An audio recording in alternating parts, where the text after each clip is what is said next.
जय महालक्ष्मी दोस्तों। आज की वीडियो में हम सुनेंगे वैभव लक्ष्मी व्रत कथा को।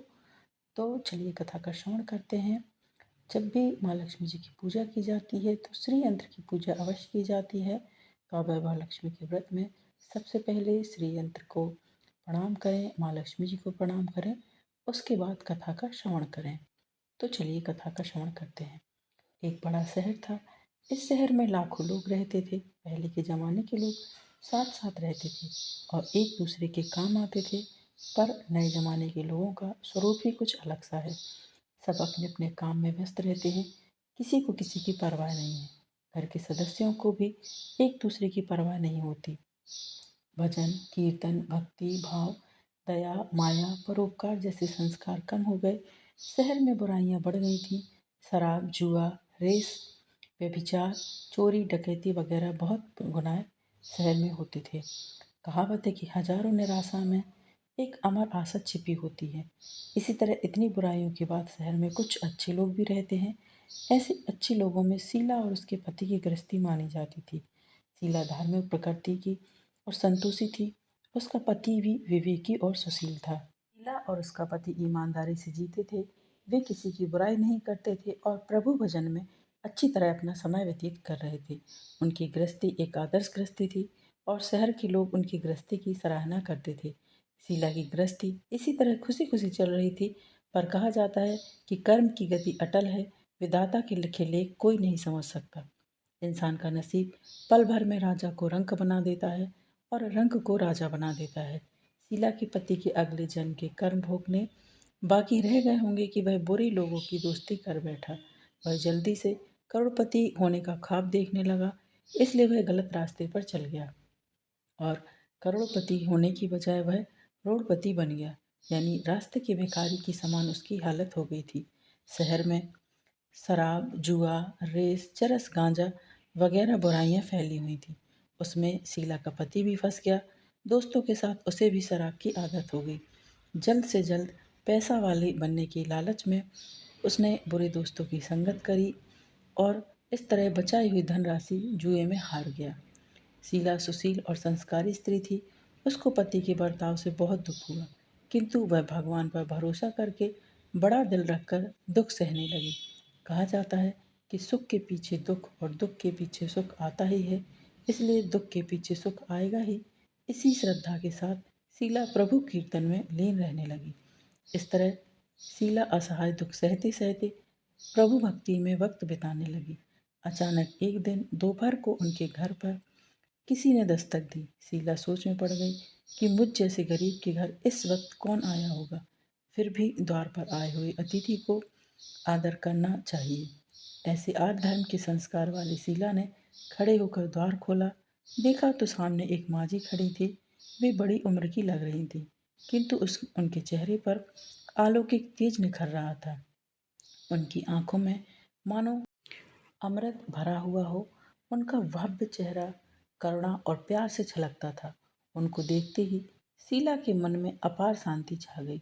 वैसे शीला इन माँ जी को पहचानती नहीं थी, फिर भी उनको देखकर शीला के रोम रोम में आनंद छा गया। शीला माँ जी को आदर के साथ घर ले आई। घर में बिठाने के लिए कुछ भी नहीं था, अतः सकुचाकर फटी हुई चादर पर उनको बिठाया। माँ जी ने कहा, क्यों शीला, मुझे पहचाना नहीं? शीला ने सकुचाकर कहा, माँ, आपको देखते ही बहुत खुशी हो रही है, बहुत शांति मिल रही है। ऐसा लगता है कि मैं बहुत दिनों से जिसे ढूंढ रही थी वे आप ही हैं, पर मैं आपको पहचान नहीं सकती। माँ जी ने हंसकर कहा, क्यों भूल गई? हर शुक्रवार को लक्ष्मी जी के मंदिर में भजन कीर्तन होते हैं, तब मैं भी वहाँ आती हूँ। वहाँ हर शुक्रवार को हम मिलते हैं। पति गलत रास्ते पर चला गया। तब से शीला बहुत दुखी हो गई थी और दुख की मारी वह लक्ष्मी जी के मंदिर भी नहीं जाती थी। बाहर के लोगों से नज़र मिलाते भी उसे शर्म आने लगी थी। उसने याददाश्त पर जोर दिया, पर उसे माँ जी याद नहीं आ रही थी। तब माँ जी ने कहा, तू लक्ष्मी मंदिर में कितने मधुर भजन गाती थी, आजकल तू दिखाई नहीं देती, इसलिए मुझे लगा कि तुम क्यों नहीं आती हो। कहीं बीमार तो नहीं हो गई ना? ऐसा सोचकर मैं तुझसे मिलने चली आई हूँ। माँ जी के अति प्रेम के शब्दों से शीला का हृदय पिघल गया। उसकी आंखों में आंसू आ गए। यह देखकर माँ जी शीला के नज़दीक खिसकी और उसकी सशक्ति पीठ पर प्यार भरा हाथ रखकर सांत्वना देने लगी। माँ जी ने कहा, बेटी, सुख और दुख तो धूप और छांव की तरह होते हैं। सुख के पीछे दुख और दुख के पीछे सुख आता है। धैर्य रखो बेटी। तुझे क्या परेशानी है? तेरे दुख की बात मुझे सुना, तेरा मन भी हल्का हो जाएगा और तेरे दुख का कोई उपाय भी मिल जाएगा। माँ जी की बात सुनकर शीला के मन में कुछ तसल्ली हुई। उसने माँ जी से कहा, माँ, मेरी गृहस्थी में भरपूर प्रेम और खुशियाँ थीं। मेरे पति भी सुशील थे। भगवान की कृपा से किसी चीज़ की कोई कमी नहीं थी। संतोष था। हम शांति से गृहस्थी चलाते, परस्पर भक्ति में अपना समय व्यतीत करते थे। अचानक हमारा भाग्य हमसे रूठ गया। मेरे पति को बुरे लोगों से दोस्ती हो गई। खराब संगत की वजह से शराब, जुआ, चरस, गांजा वगैरह खराब आदतों के शिकार हो गए और उन्होंने सब कुछ खो दिया और हम भिखारी जैसे हो गए। यह सुन माँ जी ने कहा, सुख के बाद दुख और दुख के बाद तो सुख आता ही है। ऐसा ही कहा जाता है कि कर्म की गति न्यारी होती है। हर इंसान को अपने कर्म भुगतने ही पड़ते हैं। इसलिए तू चिंता मत कर, अब तू भुगत चुकी है। अब तुम्हारे सुख के दिन अवश्य आएंगे। तू तो माँ लक्ष्मी जी की भक्त है। माँ लक्ष्मी जी तो प्यार और करुणा के अवतार हैं। वे अपने भक्तों पर हमेशा ममता रखती हैं। इसलिए तू धैर्य रख के माँ लक्ष्मी जी का व्रत कर, इससे सब कुछ ठीक हो जाएगा। तो माँ लक्ष्मी जी का व्रत करने की बात सुनकर शीला के चेहरे पर चमक आ गई। उसने पूछा, माँ लक्ष्मी जी का व्रत कैसे किया जाता है, वह मुझे समझाइए। मैं यह व्रत अवश्य करूँगी। माँ जी ने कहा, बेटी, माँ लक्ष्मी जी का व्रत बहुत सरल है। उसे वर लक्ष्मी, वैभव लक्ष्मी या वरद लक्ष्मी कहा जाता है। यह व्रत करने वालों की सभी प्रकार की मनोकामनाएं पूर्ण होती हैं। वह सुख, संपत्ति और यश प्राप्त करता है। ऐसा कहकर माँ जी वैभव लक्ष्मी व्रत की विधि कहने लगी। बेटी, वैभव लक्ष्मी व्रत तो सीधा साधा व्रत है, किंतु कई लोग यह व्रत गलत तरीके से करते हैं, अतः उसका फल नहीं मिलता। लोग कहते हैं कि सोने के गहने की हल्दी कुमकुम से पूजा करो, बस व्रत हो गया। पर ऐसा नहीं है। कोई भी व्रत शास्त्रीय विधि पूर्वक करना चाहिए, तभी उसका फल मिलता है। सिर्फ सोने के गहने की पूजा करने से फल मिल जाता तो आज सब सब लखपति बन गए होते। सच्ची बात यह है कि सोने के गहनों की विधि विधान से पूजा करना चाहिए और व्रत का उद्यापन भी शास्त्रीय विधि के अनुसार ही करना चाहिए। तभी यह वैभव लक्ष्मी व्रत फल देता है। यह व्रत शुक्रवार को करना चाहिए। सुबह स्नान करके स्वच्छ कपड़े पहने और सारा दिन मन में जय माँ लक्ष्मी का रटन करते रहो। किसी से चुगली नहीं करनी चाहिए और ना ही किसी की बुराई करनी चाहिए। शाम को हाथ मुंह धोकर पूर्व दिशा में मुंह रख सके इसी तरह आसन पर बैठ जाओ। सबसे पहले पाटा रखें, पाटा पर रूमाल रखें, रूमाल पर चावल का छोटा सा ढेर करो। उस ढेर पर पानी से भरा तांबे का कलश रखकर कलश पर एक कटोरी रखो। उस कटोरी में एक सोने का गहना रखो। सोने का ना हो तो चांदी का भी चलेगा और चांदी का ना हो तो नकद रुपया भी चलेगा। बाद में घी का दीपक जलाकर अगरबत्ती जला दें। और माँ लक्ष्मी जी के बहुत स्वरूप हैं। माँ लक्ष्मी जी को श्रीयंत्र अति प्रिय है, अतः वैभव लक्ष्मी पूजन में पूजा करते समय सर्वप्रथम श्रीयंत्र और लक्ष्मी जी के विधिवत स्वरूपों को सच्चे दिल से दर्शन करें। उसके बाद लक्ष्मी स्तवन का पाठ करें। बाद में कटोरी में रखे या रुपयों को हल्दी, कुमकुम और चावल चढ़ाकर पूजा करो और लाल रंग के फूल चढ़ाओ। शाम को कोई मीठी चीज़ बनाकर उसका प्रसाद रखो। ना हो तो गुड़ या शक्कर का भी प्रसाद लगा सकते हैं। फिर आरती करके 11 बार सच्चे हृदय से जय माँ लक्ष्मी बोलो। बाद में 11 या 21 शुक्रवार करने का दृढ़ संकल्प माँ के सामने करो और जो भी मनोकामना हो वह पूरी करने को माँ लक्ष्मी जी से विनती करो। फिर माँ का प्रसाद सभी लोगों में वितरित करो और थोड़ा सा प्रसाद अपने लिए रख लो। अगर आप में शक्ति हो तो आप पूरे दिन उपवास रखो और प्रसाद खाकर उपवास करो। और यदि शक्ति नहीं है तो आप शाम को एक समय प्रसाद खाकर खाना खा लो। अगर थोड़ी भी शक्ति नहीं है तो दिन में 2 बार खाना खा सकती हैं। बाद में कटोरी में रखा गहना या रुपया ले लो। कलश का पानी तुलसी क्यारी में डाल दो और चावल पक्षियों को डाल दो। इसी तरह शास्त्रीय विधि पूर्वक व्रत करने से अवश्य फल मिलता है। इस व्रत के प्रभाव से सब प्रकार की विपत्ति दूर होकर आदमी मालामाल हो जाता है। संतान ना हो तो उसे संतान प्राप्ति होती है। सौभाग्यवती स्त्री का सौभाग्य अखंड रहता है। कुंवारी लड़की को मनभावन पति मिलता है। शीला यह सुनकर आनंदित हो गई। फिर पूछा, माँ, आपने वैभव लक्ष्मी व्रत की जो शास्त्रीय विधि मुझे बताई है वे मैं उसे अवश्य करूँगी, किंतु इसकी उद्यापन विधि किस तरह करनी चाहिए यह भी कृपा करके सुनाइए। माँ जी ने कहा, 11 या 21 जो भी आपने मन्नत मानी हो उतने शुक्रवार तक वैभव लक्ष्मी व्रत पूरी श्रद्धा और भावना से करना चाहिए। व्रत के आखिरी शुक्रवार को जो शास्त्रीय विधि अनुसार उद्यापन विधि करनी चाहिए वह मैं तुम्हें बताती हूँ। आखिरी शुक्रवार को खीर या नैवेद्य रखो। पूजन विधि हर शुक्रवार को जैसे करते हैं वैसे ही करनी चाहिए। पूजन विधि के बाद एक श्रीफल फोड़ो और कम से कम 7 कुंवारी या सौभाग्यशाली स्त्रियों को कुमकुम का तिलक करके साहित्य संगम की वैभव लक्ष्मी व्रत की एक एक पुस्तक उपहार में देनी चाहिए। सबको प्रसाद देना चाहिए। फिर धन लक्ष्मी स्वरूप, वैभव लक्ष्मी स्वरूप माँ लक्ष्मी जी की छवि को प्रणाम करें। माँ लक्ष्मी जी का यह स्वरूप वैभव देने वाला है।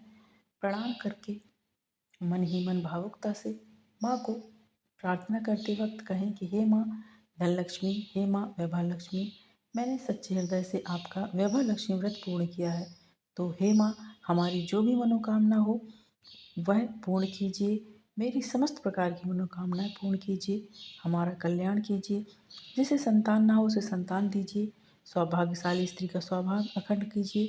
कुंवारी लड़की को मन भावन पति देना। आपका यह चमत्कारी वैभव लक्ष्मी व्रत जो भी करे उसकी सभी विपत्ति दूर करना, सबको सुखी करना। हे माँ, आपकी महिमा अपरंपार है। इस तरह माँ की प्रार्थना करके माँ लक्ष्मी जी का धन लक्ष्मी स्वरूप को भाव से वंदन करो। माँ जी के पास से वैभव लक्ष्मी व्रत की शास्त्रीय विधि सुनकर शीला वहाँ विभोर हो उठी। उसे लगा मानो सुख का रास्ता मिल गया। उसने आंखें बंद करके मन ही मन उसी क्षण संकल्प लिया कि हे वैभव लक्ष्मी, मैं भी माँ जी के कहे अनुसार श्रद्धा से शास्त्रीय विधि अनुसार वैभव लक्ष्मी व्रत 21 शुक्रवार तक करूँगी और व्रत की शास्त्रीय विधि अनुसार उद्यापन विधि भी करूँगी। शीला ने संकल्प कर आंखें खोली तो सामने कोई नहीं था। वह माँ जी विस्मित हो गई थी। यह माँ जी दूसरा कोई और नहीं था, साक्षात माँ लक्ष्मी जी थी। शीला लक्ष्मी जी की भक्त थी। शीला लक्ष्मी जी की अनन्य भक्ति थी, इसलिए अपने भक्त को रास्ता दिखाने के लिए माँ लक्ष्मी देवी माँ जी का रूप धारण कर शीला के पास आई थी। दूसरे दिन शुक्रवार था। सवेरे स्वच्छ वस्त्र धारण कर शीला मन ही मन श्रद्धा से और पूरे भक्ति भाव से जय माँ लक्ष्मी का रटन करती रही। सारा दिन किसी की चुगली नहीं की। शाम हुई तब हाथ पाँव मुँह धोकर शीला पूर्व दिशा की ओर मुँह करके बैठ गई। घर में पहले सोने के बहुत से गहने थे, पर पति के गलत रास्ते पर चले जाने के कारण उसके सभी गहने गिरवी रख दिए गए। पर नाक की चुन्नी बच गई थी। नाक की चुन्नी निकालकर उसे धोकर शीला ने कटोरी में रख दिया। सामने पटे पर रूमाल रखकर मुट्ठी भर चावल का ढेर किया। उस पर तांबे का कलश पानी भर कर रखा। उसके ऊपर चुन्नी वाली कटोरी रखी। फिर माँ जी ने जो शास्त्रीय विधि कही थी उसी के अनुसार वंदन, स्तवन, पूजन वगैरह किया और घर में थोड़ी शक्कर थी वह प्रसाद रखकर वैभव लक्ष्मी व्रत पूर्ण किया। यह प्रसाद पहले पति को खिलाया। प्रसाद खाते ही पति के स्वभाव में फर्क पड़ गया। उस दिन उसने शीला को मारा नहीं, सताया नहीं। शीला को बहुत आनंद हुआ। उसके मन में वैभव लक्ष्मी व्रत के लिए श्रद्धा बढ़ गई। शीला ने पूर्ण श्रद्धा भक्ति से 21 शुक्रवार तक वैभव लक्ष्मी व्रत पूर्ण किया। 21वें शुक्रवार को माँ जी के कहे मुताबिक उद्यापन विधि कर 7 स्त्रियों को वैभव लक्ष्मी व्रत की 7 पुस्तकें उपहार में दी। फिर माता जी के धन लक्ष्मी स्वरूप की छवि का वंदन करके ही मन प्रार्थना करने लगी कि हे माँ धन लक्ष्मी, मैंने आपका वैभव लक्ष्मी व्रत करने की मन्नत मानी थी, वह व्रत आज पूर्ण किया है। हे माँ, मेरी हर विपत्ति दूर करो, हमारा सबका कल्याण करो। जिसे संतान न हो उसे संतान देना। सौभाग्यवती स्त्री का सौभाग्य अखंड रखना। कंवारी लड़की को मनभावन पति देना। आपका यह चमत्कारी वैभव लक्ष्मी व्रत जो भी करे उसकी सब विपत्ति दूर करना, सबको सुखी करना। हे माँ, आपकी महिमा अपरंपार है। ऐसा बोलकर लक्ष्मी जी के धन लक्ष्मी स्वरूप की छवि को प्रणाम किया। इस तरह शास्त्रीय विधि पूर्वक शीला ने श्रद्धा से व्रत किया और तुरंत ही उसे फल मिला। उसका पति गलत रास्ते पर चला गया था, वह अब एक अच्छा आदमी हो गया और कड़ी मेहनत करके व्यवसाय करने लगा। माँ लक्ष्मी जी के वैभव लक्ष्मी व्रत के प्रभाव से उसको ज़्यादा मुनाफा होने लगा। उसने तुरंत शीला के गिरवी रखे गहने छुड़ा लिए। घर में धन की बाढ़ सी आ गई। घर में पहले जैसी शांति छा गई। वैवालक्ष्मी व्रत का प्रभाव देखकर मोहल्ले की दूसरी स्त्रियों भी शास्त्रीय पूर्वक वैवालक्ष्मी व्रत करने लगी। हे धनलक्ष्मी माँ, आपने जैसे शीला पर कृपा की है, जैसे आप शीला पर प्रसन्न हुई हैं, इस तरह आपका व्रत करने वाले सब पर प्रसन्न हो और सब पर कृपा बनाए रखें। सबको सुख शांति देना और सब पर कृपा बनाए रखना। तो ये वैवालक्ष्मी व्रत कथा थी। और जो आपको तस्वीर में श्री यंत्र दिख रहा है, तो इस श्री यंत्र की वैवालक्ष्मी जी के साथ पूजा अवश्य करनी चाहिए, क्योंकि श्री यंत्र के दर्शन करने से, श्री यंत्र की पूजा करने से धन धान्य की कभी भी कमी नहीं होती है।